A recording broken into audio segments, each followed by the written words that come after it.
महिलाओं की ये बात करती है सरकार, ये महत्वपूर्ण मुद्दा है। बोलते हैं महिलाओं का आरक्षण नहीं पास होने दिया, नहीं पास होने दिया। हम तो बोलते 50% करो, लेकिन उसमें भी रिजर्वेशन रखो, ओबीसी का, ईबीसी का, एससी का, एसटी का।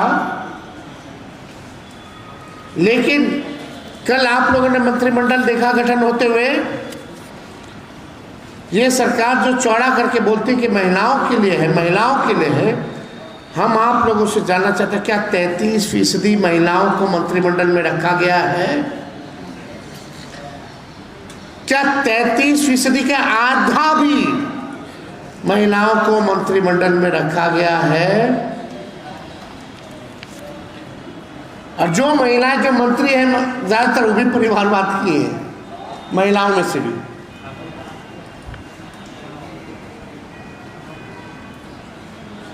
समझ जाइए, चाहे शीला जी हो या श्रेषी हो, सबका है, सब परिवारवादी है। ना 33% दे पाए मंत्रिमंडल में, ना उसका आधा दे पाए, और जिसको बनाया वो भी परिवारवादी। कथनी और करनी में साफ साफ दिख रहा है इनके नेताओं का, इनके सरकार का। अब आप समझ जाओ, ऐसा सरकार बना है तो उम्मीद आप लोग छोड़ ही दीजिए, कुछ नहीं होने वाला है। हाँ, इस प्रेस कॉन्फ्रेंस के बाद 2-4 और एनकाउंटर हो जाएगा, बुलडोजर चला दिया जाएगा, एक आध नोटिस हमारे घर पे आ जाएगा, हमको भी फिर पुराने इलेक्शन आचार संहिता के मामले के केस में कोर्ट पहुंच जाना पड़ेगा। यही सब होगा, और क्या होगा? यही न्यूज़ चलेगा, लेकिन हमारा 14 करोड़ बिहार का भला नहीं हो पाएगा। इन लोगों से चुनाव आते हैं, जाते हैं, हार जीत चलती रहती है, लेकिन जो हम लोगों का कमिटमेंट जो है विचारधारा के प्रति,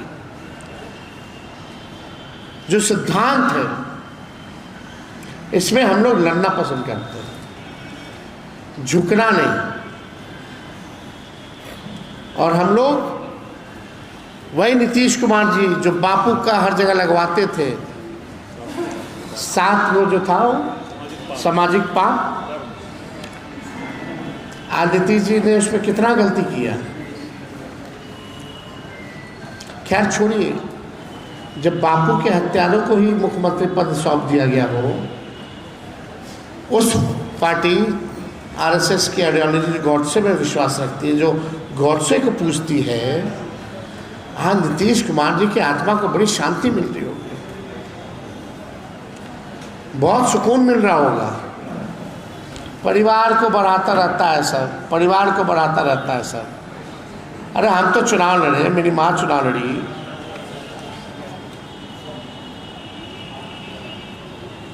यहाँ तो 6 महीने में 2 ऐसे मंत्री बना दिए गए जो अद्भुत है। तो और कोई आप लोगों का कोई सवाल होगा? ऐसा प्रवक्ता वाला सवाल हमसे काले पूछते हैं।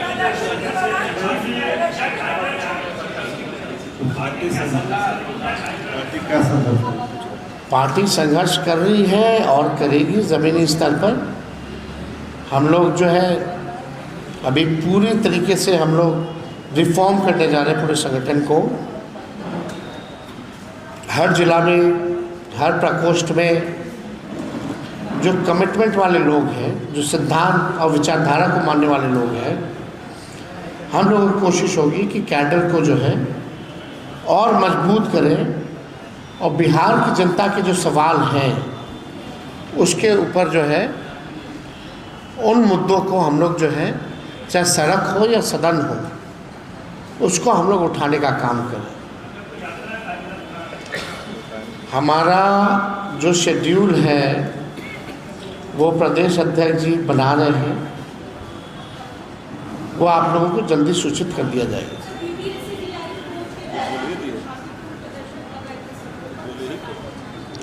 हम तो बोले हैं, वो यही होना है ना, चुनाव खत्म हो गया ना। आप 4 साल लाठी खाइएगा, 5वें साल 10,000 रुपये मिलेगा।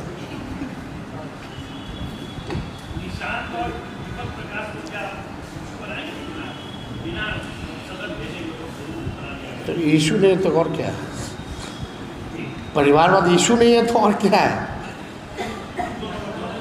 अरे भाई बने हैं तो सच्चाई तो बोल रहे हैं। मेरा काम है सच्चाई को सामने रखने का। जो लोग हम पे आरोप लगाते थे, प्रधानमंत्री शहजादे बुलाते थे चुनाव में, आज प्रधानमंत्री के शहजादे कौन हैं?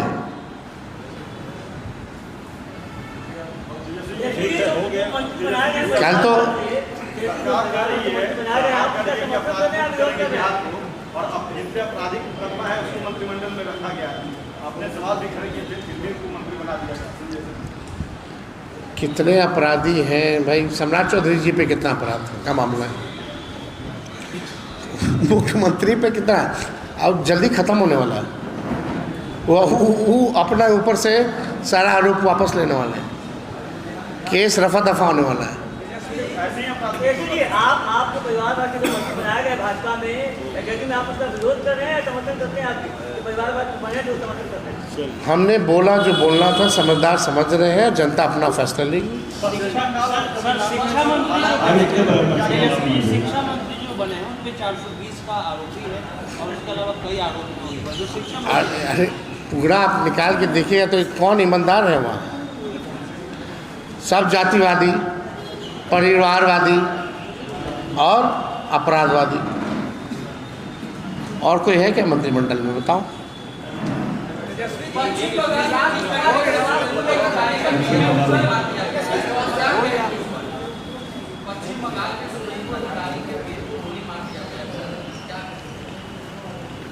देखिए कौन मारे तो जांच का विषय है,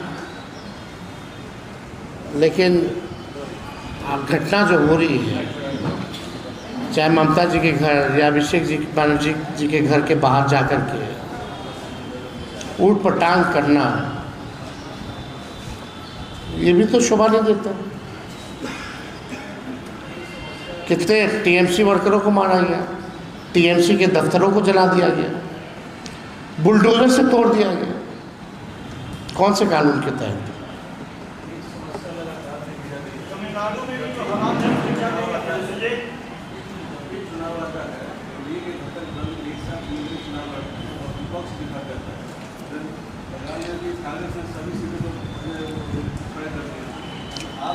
आप एक टीएमसी, आप बंगाल का उदाहरण दे रहे, TMC electoral party alliance Congress की नहीं है।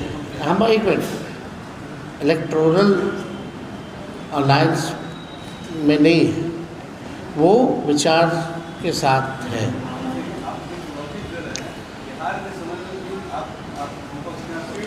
हाँ, इसमें जो हम लोगों में कमी, सही बात है, जो कमी होगी उसको देखा जाएगा। Last question.